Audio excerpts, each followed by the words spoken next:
Yeah, this is Bob Brummett, and I'm honored this afternoon to be interviewing Bob Gilby as our one of our selections for the Elder Celebration Week from the Southwest area. So, Bob, I'd like to ask you a couple of questions. First off, um, how did you recognize stepping into eldership? How did that come about for you? Tell us a little about that. Well, Bob, when I became a grandfather, my first grandchild was 3 weeks old when we went to visit in upstate New York. And mom and dad and grandma were in the house, and it was just Emma and me on the front porch. And I was holding her in front of me, and she looked into my eyes, and the look on her face was like, you look familiar, but I can't quite place you. And in that moment, I was filled with the capacity to have her be perfect, whoever she was for herself.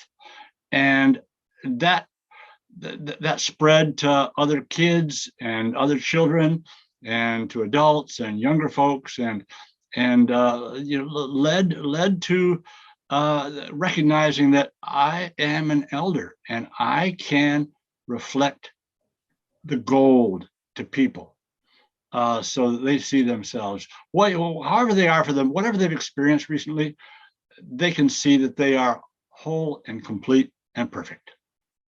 So that's how it occurred. It was pretty cool. Absolutely. Thank you for sharing that with us. And so from that moment, when you got that epiphany and realized did you actually at that point realize, wow, my life is going to take on a different direction based on this new feeling? Something just opened up for me. Did you get a feeling like that, or describe that? Well, no, actually, I was pretty much in the first person, and for Emma, I was in the second person perspective. It wasn't until some reflecting on that and realizing that something had occurred. There was the flight home. There's some quiet time on a flight home, and so it was someplace along the road that I noticed that was eldership. I was only 47 or 48 at the time, and so it was kind of a new feeling, but I have since integrated that, and every now and then on a new warrior training, when when some man feels like he's fucked up, and you can see in his face and his shoulders that he's somehow, to himself, he's broken. I found a capacity to hold a mirror up to the man so that he can see that he is whole and complete. And whatever this broken feeling is that he has is a simple judgment that has no experience in the outside world. And I like to hold that mirror so the man says, got it. Okay, it's time to get back to work. Okay, got it. Okay, and so what occurred as possible for Emma, I've it created as reality for especially the staff on the weekend, who are so keen on performance and doing right, especially the younger men, and of course in the classroom.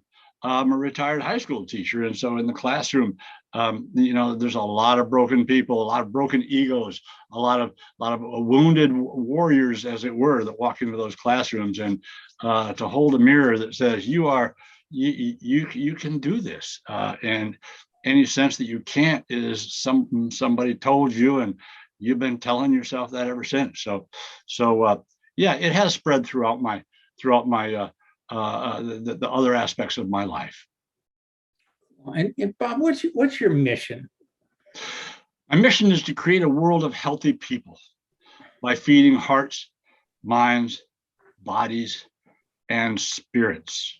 My wife and I moved up to the Pacific Northwest on this family farm that's been abandoned, hayfields and pasture, and we now have a young farmer who is wanting to flex her muscles and generate food for other people, and so she's generating vegetables, and so that's the part of feeding minds, or feeding hearts and bodies.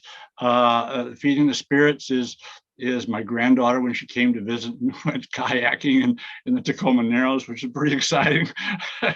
And our farmer, she and I, she and I feed each other's hearts. It's quite a relationship, and teaching her things that I've seen in farming is teaching her mind, her heart, and feeding people's bodies, and of course just being available for nurturing spirit. And I'd like to ask you one more thing as we wind this up. What's the most pronounced blessing you've gotten yourself as you've gifted the world with your elder energy? Oh, the quiet moments. So I went to every graduation ceremony of my high school, and after the first year, I hosted a senior dinner at Mr. Gilby's house between the last day of school and graduation. And one time I had 29 students there in 2015. And so after it was over, I'd be out in the balcony or out in the back in the Arizona heat in the evening. And Donna would come to the door and she said, "Oh, you're basking." And I said, "Yeah, I'm basking." I'm just like soaking it in, So that's the gift that I get. And I still have like 3 or 4 former students that live in the Seattle area. Every now and then they'll call me up and say, "Mr. Gilby, I need some green and I need some work. What do you got?" I just come on over. So these relationships that come from my being elder to young people continue to feed me. Great. Well, thank you, Bob. Thanks for your time in the conversation. And I just want to mention that as the ritual elder and lead elder for Southwest for all those years, that you had a profound effect on a lot of men. And it was an easy choice to pick you as an elder to celebrate this in this process that we're doing. So thank you very much. And thank you, Bob, and all the men that remember me in a good way, not those other guys.